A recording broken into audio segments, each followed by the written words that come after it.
Immunity जो है ना बेटा, ये आपके पास कह लो कि है तो ट्रांसपोर्ट सिस्टम का हिस्सा, लेकिन एक सेपरेट यूनिट के तौर पर भी है, जिसको हम लोग जो है वो मेंशन करते हैं डिफरेंट बुक्स के अंदर।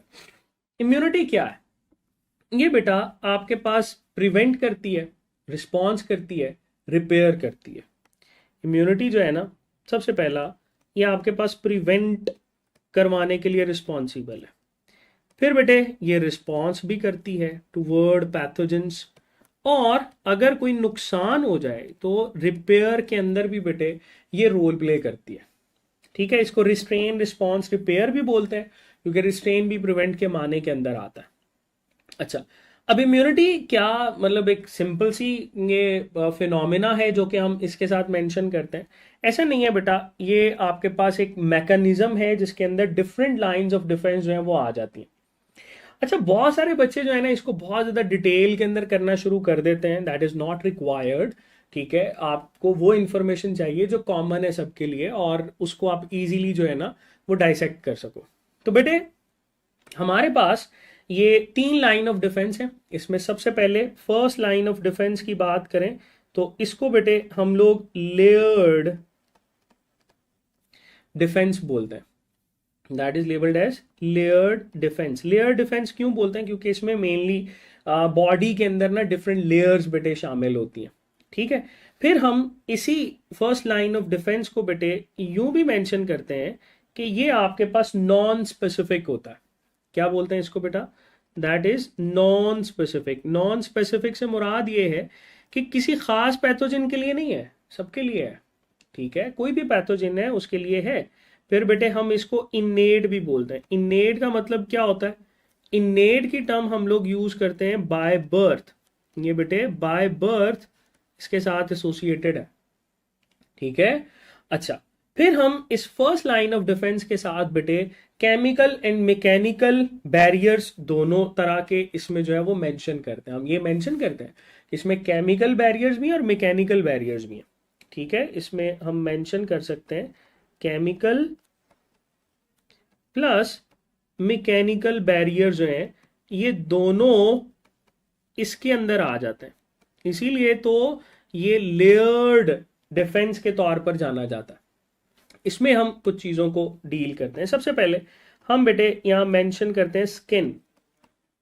अब स्किन जो होती है that is the largest organ, we know that कि स्किन जो है ये हमारे पास लार्जेस्ट ऑर्गन है।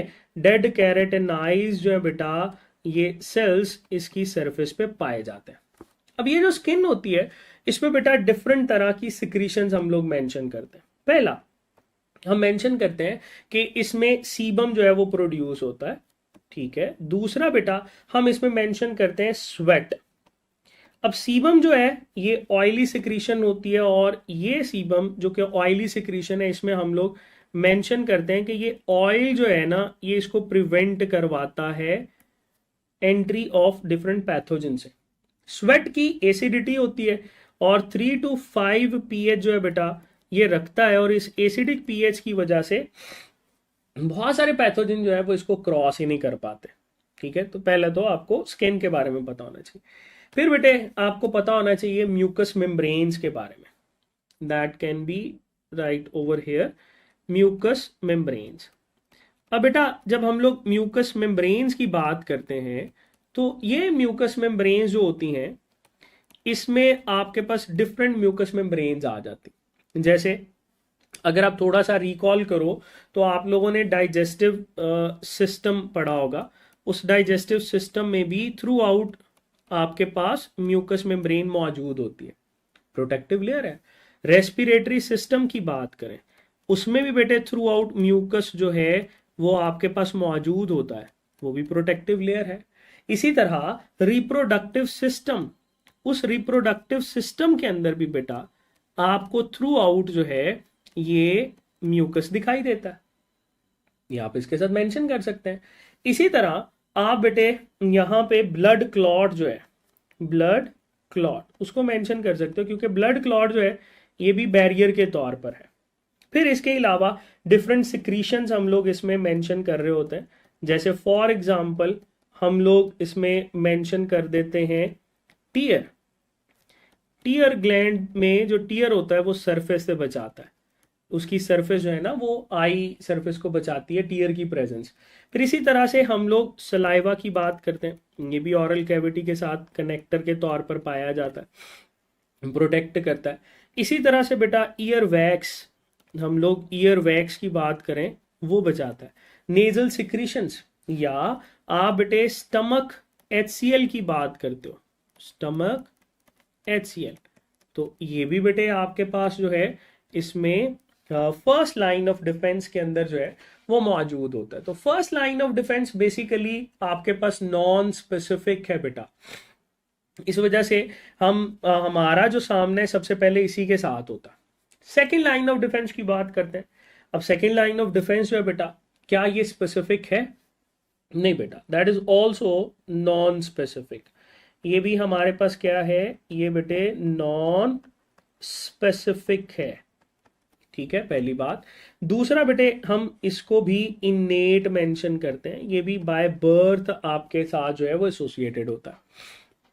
इसके अंदर डिफरेंट चीजें जो है वो ऐड होती हैं जिसमें ज्यादातर बच्चों को मसाइल आते हैं। सबसे पहले हम इसके अंदर मेंशन करते हैं फैगोसिटिक एक्टिविटी। सबसे पहले हम यहां पर मेंशन करते हैं फैगोसिटिक एक्टिविटी। अब बेटे फैगोसिटिक एक्टिविटी जो होती है ना, ये हमारे पास एसोसिएटेड है विद मैक्रोफेजेस, विद न्यूट्रोफिल्स। अब इसको जरा आसान करते हैं। फैगोसिटिक एक्टिविटी में मेनली हम लोग मैक्रोफेजेस को डील करते हैं ना। मैक्रोफेजेस कहा जाता है जो कि बड़े बड़े फूड कंटेंट जो है बेटा उसको खाना शुरू कर देते हैं। मैक्रोफेजेस के बारे में हम लोग ये जानते हैं कि मैक्रोफेजेस बेसिकली मोनोसाइट्स से ही कन्वर्ट होते हैं। मोनोसाइट्स 10 से 20 घंटे ब्लड में रहते हैं, उसके बाद ये मैक्रोफेजेस के अंदर कन्वर्ट हो जाते हैं, और ये मैक्रोफेजेस 2 to 3% होते हैं, और बेटे डिफरेंट टिश्यू के अंदर ये ब्रेक डाउन करते हैं। जैसे हमने डाइजेस्टिव सिस्टम के अंदर कफर सेल्स पढ़े, हम माइक्रोग्लियल सेल्स नर्वस सिस्टम के अंदर पढ़ते हैं, तो ये जो आपके पास डेंड्राइटिक सेल्स स्किन के अंदर पढ़ते हैं, तो ये बेटा इसके साथ चीजें ऐड होती हैं। फिर हमारे पास बेटा इसमें माइक्रोफेजेस को भी ऐड किया जाता है। अब जब हम लोग माइक्रोफेजेस की बात करते हैं ना, तो माइक्रोफेजेस जो होते हैं बेटा, ये आपके पास परसेंटेज के लिहाज से 62 से 70% तक होते हैं, ठीक है, 62 से 70% तक। और इनको हम लोग मेनली मेंशन करते हैं कि न्यूट्रोफिल्स जो है ना, न्यूट्रोफिल्स, वो न्यूट्रोफिल्स बेटे इसमें आपके पास ऐड होता है, यही माइक्रोफेजेस के तौर पर जाने जाते हैं। और जो मैक्रोफेजेस हैं ये मोनोसाइट मैंने बताया, ये बेटे मैक्रोफेजेस कहलाते हैं। डन, बड़ी सिंपल सी बात है। अच्छा, माइक्रोफेजेस में न्यूट्रोफिल्स की बात करें तो न्यूट्रोफिल्स जो होते हैं ना, ये बेटे पस फॉर्मेशन, पस फॉर्मेशन ये बेटे इनका काम होता है, इनके साथ एसोसिएट करते हैं, पस फॉर्मेशन, सुपिनेशन भी हम इस प्रोसेस को बोलते हैं। उसके बाद बेटे हमारे पास इसमें आ जाते हैं natural killer cells, NK cells. अब नेचुरल किलर सेल्स जो हैं ये कौन से हैं? नेचुरल किलर सेल्स जो हैं ये आप लोग लिम्फोसाइट के साथ मेंशन करते हो, जो कि टी लिम्फोसाइट की कैटेगरीज होती हैं।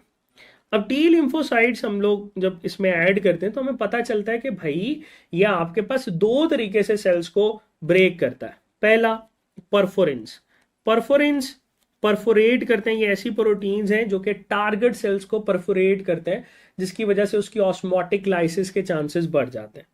दूसरा बेटा दे प्रोड्यूस प्रोटीएजेस।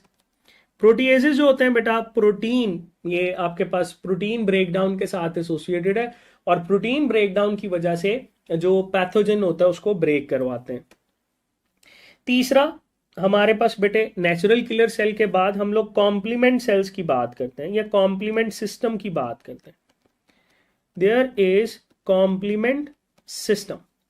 अच्छा बच्चों, कॉम्प्लीमेंट सिस्टम जो होता है ना, इसके कुछ चीजें आपने याद रखनी है। अच्छा, अगर आप इसको भी देखोगे ना तो ये भी तमाम बुक्स के अंदर शामिल नहीं है कॉम्प्लीमेंट सिस्टम, लेकिन कॉम्प्लीमेंट सिस्टम में से क्वेश्चन बनते हैं। जैसे इसमें कॉम्प्लीमेंट सिस्टम जो होता है ये 20 इवन 30 या इससे भी ज्यादा प्रोटीन जो है ना इनसे मिलकर बना होता है। इसमें भी हम लोग परफोरिन्स को ऐड कर सकते हैं। इसमें भी इंटरफिरॉन्स होते हैं, ठीक है, अगर फर्ज कर लो मैं इसमें परफोरेंस ऐड करूंगा तो उसका मतलब यही है ना कि परफोरेट करेगा। अगर बेटे मैं इसमें इंटरफेरॉन्स को मेंशन करता हूं, इंटरफेरॉन्स, इंटरफेरॉन्स के बारे में आपने याद रखना है कि ये बेटे इंटरसेलुलर कम्युनिकेशन है। इंटरफेरॉन्स क्या है? That is inter cellular communication. लेकिन उसके लिए जरूरी है कि वायरल इन्फेक्शन जो है वो एसोसिएटेड हो। ठीक है, इंटरफेरॉन ये हमेशा वायरल इन्फेक्शन या वायरल कोई भी चीज आपके स्टेटमेंट में आती है तो उसमें इंटरफेरॉन जो है वो हम लोग सुकून से आंसर लगा सकते हैं। ठीक है, तो ये आप इसके साथ जो है वो मेंशन करेंगे। इसके अलावा बेटा इस कॉम्प्लीमेंट्री सिस्टम के अलावा हमारे पास इन्फ्लेमेटरी रिस्पॉन्स जो है वो आता है। There is inflammatory response. अच्छा जी, अब बेटा ये जो इन्फ्लेमेटरी रिस्पॉन्स होता है ये आपके पास इन्फ्लेमेशन के साथ एसोसिएटेड है।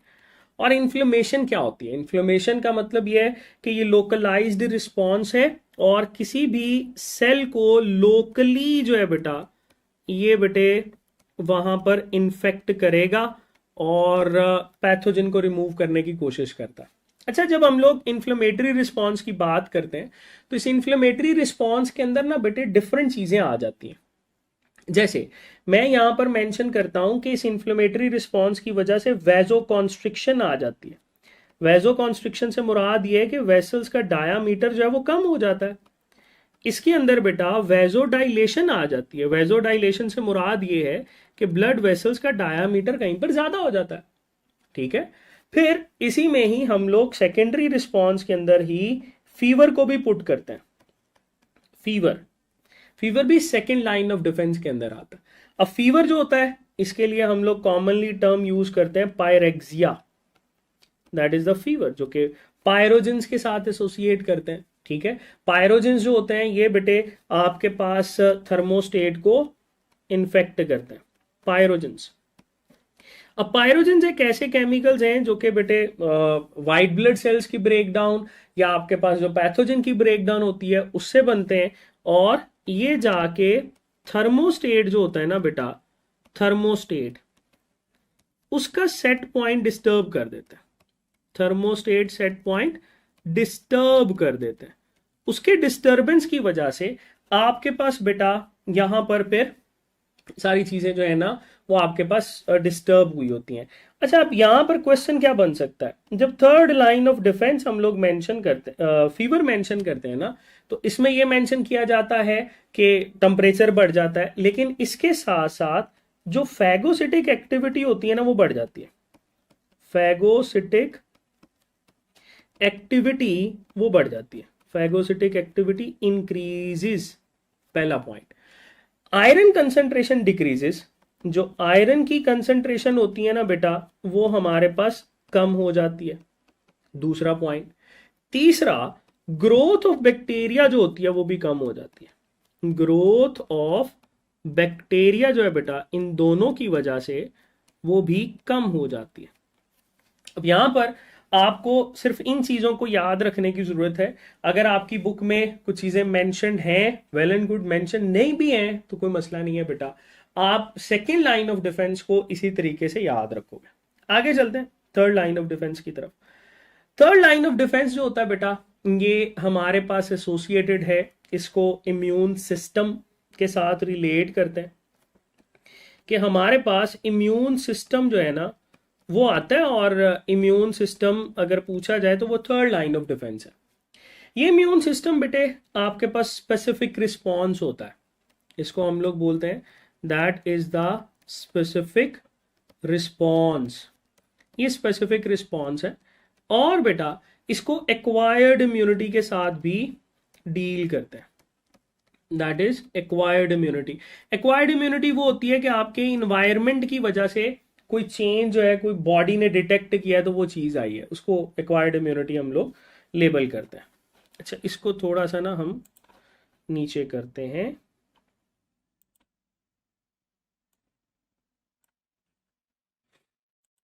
अच्छा चलो, अब इम्यून सिस्टम बेटे हम लोग जानते हैं कि इम्यून सिस्टम जो होता है ये आपके पास बी और टी लिम्फोसाइट दोनों के कॉम्बिनेशन से होता है। इसमें बी सेल्स भी आ जाते हैं, बी सेल्स, और इसमें बेटा टी सेल्स भी आ जाते हैं। बी सेल जो होते हैं इनकी वजह से जो बेटे इम्यूनिटी आती है इसको हम लोग ह्यूमोरल इम्यूनिटी मेंशन करते हैं, that is humoral immunity. Humoral immunity का मतलब ये होता है बेटा सिक्रीशन। सेल मीडिएटेड इम्यूनिटी जो होती है ये टी के साथ हम लोग मेंशन करते हैं, that is cell mediated immunity. तो ये दोनों जो है आपको पता होनी चाहिए। अब ह्यूमोरल इम्यूनिटी के अंदर क्या होता है इसको जरा गौर कीजिएगा। ह्यूमोरल इम्यूनिटी के अंदर ना बेटे आपके पास दो तरह के सेल्स बनते हैं। पहला आपके पास मेमोरी सेल्स हम मेंशन करते हैं, ठीक है। दूसरा इसमें प्लाज्मा क्लोन सेल्स बनते हैं, प्लाज्मा क्लोन सेल्स। अब प्लाज्मा क्लोन सेल्स जो होते हैं ना बेटा, ये क्लोन सेल्स ये बेसिकली एंटीबॉडीज बनाने के लिए रिस्पॉन्सिबल हैं। एंटीबॉडीज की सिक्रीशन ये करवाते हैं जो सामने बनी हुई है, ठीक है। और जब सेकेंडरी रिस्पॉन्स आता है तो उसमें फिर ये मेमोरी सेल्स क्या करते हैं बेटा, वापस से इन प्लाज्मा क्लोन सेल्स की फॉर्मेशन करवाते हैं और सेकेंडरी रिस्पॉन्स के अंदर रोल प्ले करते हैं, ठीक है। तो ये आप इसके साथ याद रखेंगे, एंटीबॉडी को हम लोग पढ़ते हैं क्या है।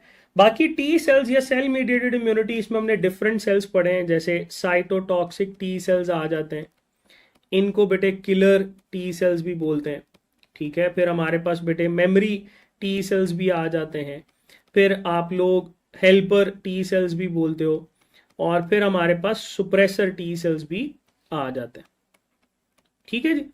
तो ये हम इसके साथ जो है वो इसकी डिफरेंट कैटेगरीज को मेंशन करते हैं। अच्छा, एंटीबॉडी जो है बेटा इसका स्ट्रक्चर आपके सामने है। इस एंटीबॉडी के चीज़ों को डील करने से पहले मैं चाहूंगा कि आप एंटीजन के बारे में थोड़ी सी अंडरस्टैंडिंग रखें।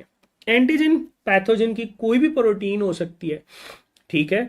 और एंटीजन और एक टर्म यूज की जाती है इम्यूनोजन। इम्यूनोजन एंटीजन जो होते हैं ना बेटा, ये जरूरी नहीं होता कि ये एक्टिव इम्यूनिटी को जो है वो स्टिमुलस दें, लेकिन इम्यूनोजन जो होते हैं ना वो ऑलवेज रिस्पॉन्स करते हैं, ठीक है। इसमें मैं लिख रहा हूं दैट इज नॉट ऑलवेज कि ये जो है ना इम्यून रिस्पॉन्स जनरेट करवाएं, लेकिन ये जो इम्यूनोजेंस होते हैं ये ऑलवेज इनिशिएट करवाते हैं इम्यून रिस्पॉन्स को, ये याद रखिएगा।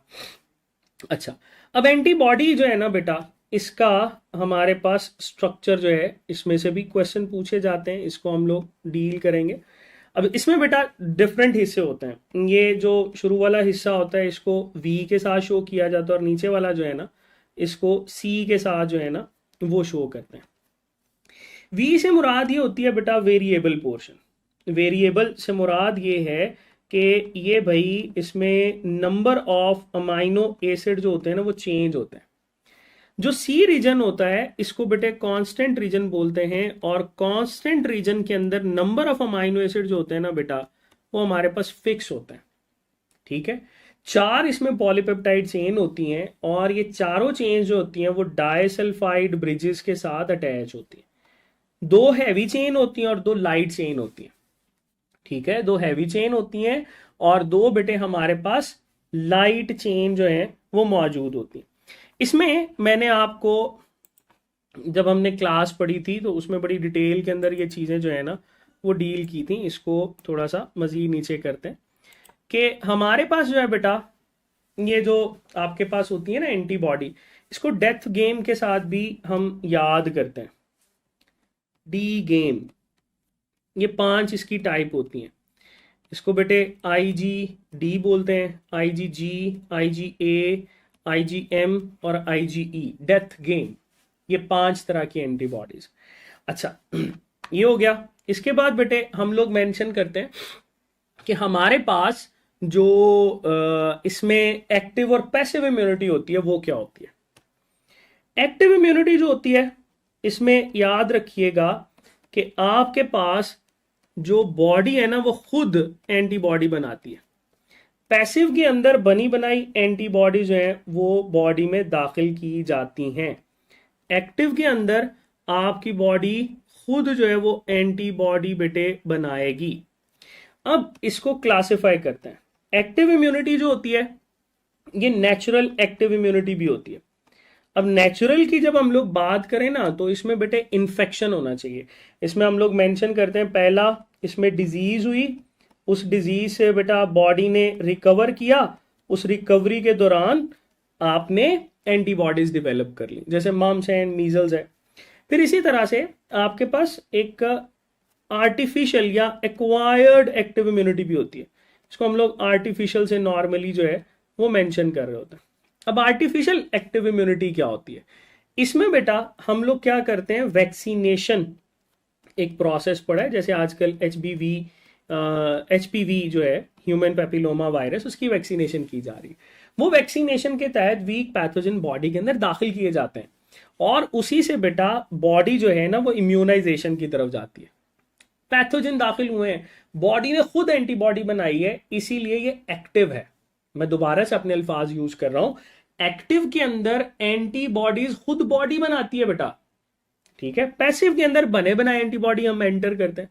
अब ये जब हम लोग इसको क्लासिफाई करते हैं तो इसकी बेटे जब मैं नेचुरल पैसिव इम्यूनिटी की बात करूंगा तो इसमें बेटा हम लोग मेंशन करते हैं कि मां जो होती है, मदर से फीटस की बॉडी के अंदर ड्यूरिंग लैक्टेशन जो है बेटा एंटीबॉडीज ट्रांसफर होती है। That is labelled as natural passive immunity.